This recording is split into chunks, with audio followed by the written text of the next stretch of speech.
अस्सलाम वालेकुम व्यूवर्स, आप सबको खुशामदीद मेरे चैनल आसान ज़िंदगी में। आज मैं आपके लिए एक स्पेशल रेसिपी लेकर आई हूँ। जिस तरीके से मैंने आपको बहुत दफ़ा बताया कि मैं जो हमारे यहाँ चीज़ें बच जाती हैं, मैं आपको उनका नया इस्तेमाल बताऊँगी कि हम उनको किस तरीके से दोबारा से दूसरी चीज़ बना सकते हैं उन बची हुई चीज़ों से।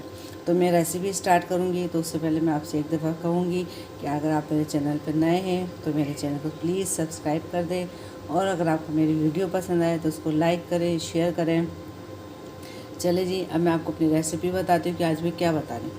अब ये देखिए, ये नान है। हमारे यहाँ बहुत दावतें होती हैं, शादियाँ होती हैं, तो नान बच जाते हैं। तो कुछ लोग तो नान को बहुत शौक़ से खाते हैं, जो बचे हुए नान होते हैं। कुछ लोग दे देते हैं कि ज़्यादा बचते तो हम भी नहीं रखते, हम दे देते हैं। मगर जब शादियाँ होती हैं, दावतें होती हैं, तो अच्छे खासे कुछ ना कुछ तो हम घर में रखते ही हैं। तो अब हम लोग अपने यहाँ बचपन से ये 2-3 तरीक़ों से नान खाते आ रहे हैं। तो मैंने सोचा भी नान मेरे पास भी बच गए थे, तो मैंने सोचा मैं नान बना रही हूँ, तो मैं इसकी रेसिपी आप लोगों के साथ शेयर करूँ कि मैं नान को किस तरीके से हम इसको नए तरीके से बनाते हैं, कोई दूसरे अंदाज से। इंशाल्लाह आपको मेरी रेसिपी ज़रूर पसंद आई होगी। अच्छा, ये 3 नान है और मैं इन तीनों नानों को अलग अलग तरीके से बनाऊँगी, अब आपको जो पसंद आए। ठीक है, अब पहली रेसिपी स्टार्ट करते हैं। अब ये तवा है, मैंने तवे के ऊपर नान रखा। देखिए, ये नान जो है ना, सख्त हो रहा है।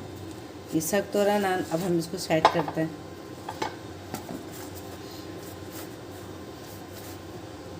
अच्छा, अब आपकी मर्ज़ी है, आप ये असली घी में तलें। अब हमें इस नान को तलना है। आप ये असली घी में तलें, ऑलिव ऑयल में तलें, घी में तलें, किसी भी चीज़ में तलें। अब मैं जो ये है, मेरे घर का बना हुआ है देसी घी, मैं ये बनाऊंगी, तलूँगी देसी घी के अंदर। ठीक है, ताकि क्योंकि ये मैंने ही खाना है तो मैं ये बना रही हूँ।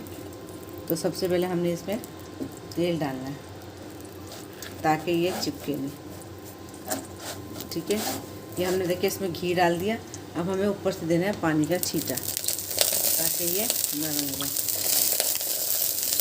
आपको आवाज़ आ रही है?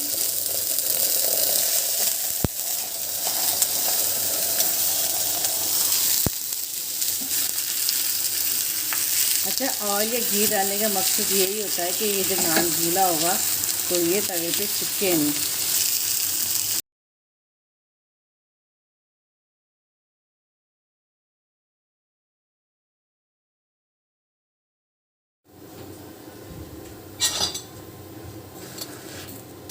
ये देखें, ये क्रिस्पी हो गया नान, किस कदर प्यारा लुक आया है इसका।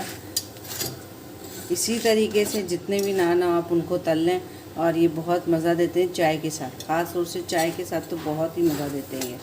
चलिए, अब मैं आपको दूसरा तरीका बताती हूँ। ये देखें, ये नान बिल्कुल रेडी हो गया। अब मैं आपको दूसरा तरीका बताती हूँ। अब दूसरे में क्या है, हमने ये कढ़ाई में रखा है ऑयल। ऑयल हमारा गर्म हो जाए तो हम इसको तलेंगे। अब नान के हमने इस तरीके से चौकोर पीस कर लिए। ये चौकोर पीस है। अब हम ये एक एक करके नान तलेंगे। ऑयल को गर्म होने दें। ये ऑयल गर्म हो रहा है। अब ये ऑयल से ही गर्म हुआ नहीं है, मैंने डाल दिया है, मगर आप ये ऑयल को गर्म होने का इंतज़ार करें।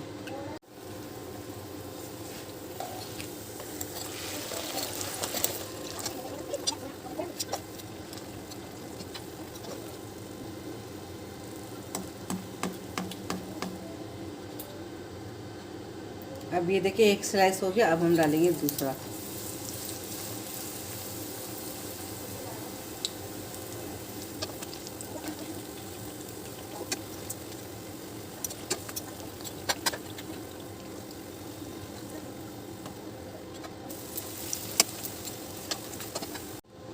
ये देखिए, मैंने नान तल लिए हैं अच्छे तरीके से, बहुत ज़्यादा माशाल्लाह क्रिस्पी नान बने हैं ये।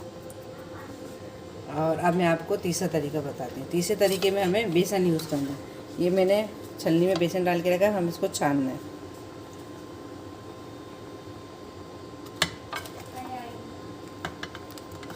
क्योंकि छानने से क्या होगा कि इसकी जितनी भी गुठलियाँ होंगी वो सब की सब ख़त्म हो जाएंगी, गुठलियाँ इसकी।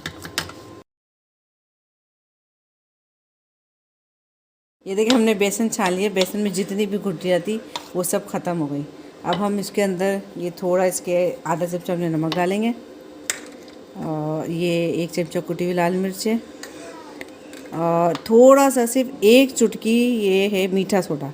वैसे डालने की ज़रूरत है, पर बेसन है ज़रा फूल जाए तरीके से, अच्छा सा हो जाए। और ये मेथी, सूखी मेथी, ताज़ा मेथी थी नहीं मेरे पास, तो ये हमने इसमें सूखी मेथी ऐड की है। अब हम इसका बैटर बनाएंगे अच्छा सा।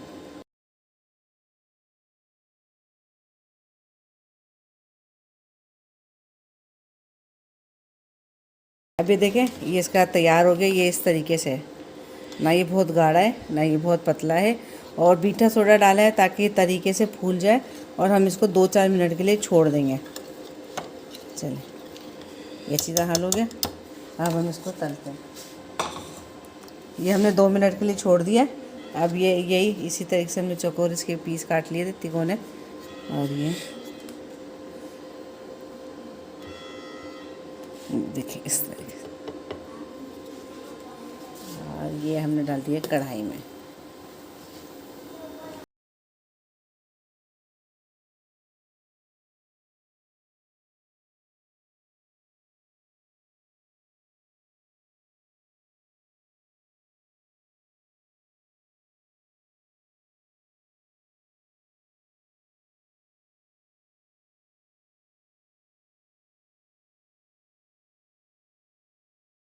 ये देखिए एक नान का स्लाइस हमने ये अच्छी तरीके से सीख कर लिया है, तल गया है, पकौड़े की तरह लग रहा है, बहुत मज़े का बनता है। अब हम दूसरा डालेंगे, और इसी तरीके से हम ये सारे जितने भी डब रोटी कह रही है, नान के जो स्लाइस होंगे हम ये तल लेंगे।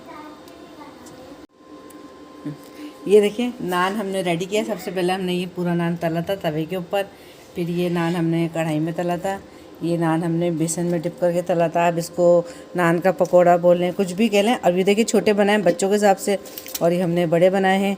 अच्छा, अब ये जो नान है और ये दोनों कड़क, ये चाय के साथ बहुत मज़े के लगते हैं। ख़ास तौर से ये मेरी स्पेशल चाय है, ये हम चाय के साथ खाते हैं, बहुत मज़ा आता है। और दही के साथ भी आप खा सकते हैं ये। और ये जो पकौड़े वाले नान है, ये हरी चटनी है और ये केचप है। अब आपकी मर्ज़ी, आप केचप के साथ खाएँ या हरी चटनी के साथ खाएँ, बहुत मज़ा आता है इनको। और मुझे यकीन है आपको मेरी आज की ये रेसिपी ज़रूर पसंद आई होगी, कि कोई भी चीज़ हमें ज़ाया नहीं करनी। अगर हम एक तरीके से नहीं खा रहे, हम उसको दूसरे तरीके से बना लेते हैं ताकि दूसरे तरीके से खा लें, और ये सब बहुत पसंद आता है। तो मुझे यकीन है आपको मेरी आज की रेसिपी ज़रूर पसंद आई होगी। अगर आपको मेरी रेसिपी पसंद आए तो उसको लाइक कर दें, शेयर करें, और मेरे चैनल को ज़रूर सब्सक्राइब करें। चलें, आइंदा मिलेंगे अपनी किसी नई वीडियो के साथ। जब तक के लिए अल्लाह हाफिज़।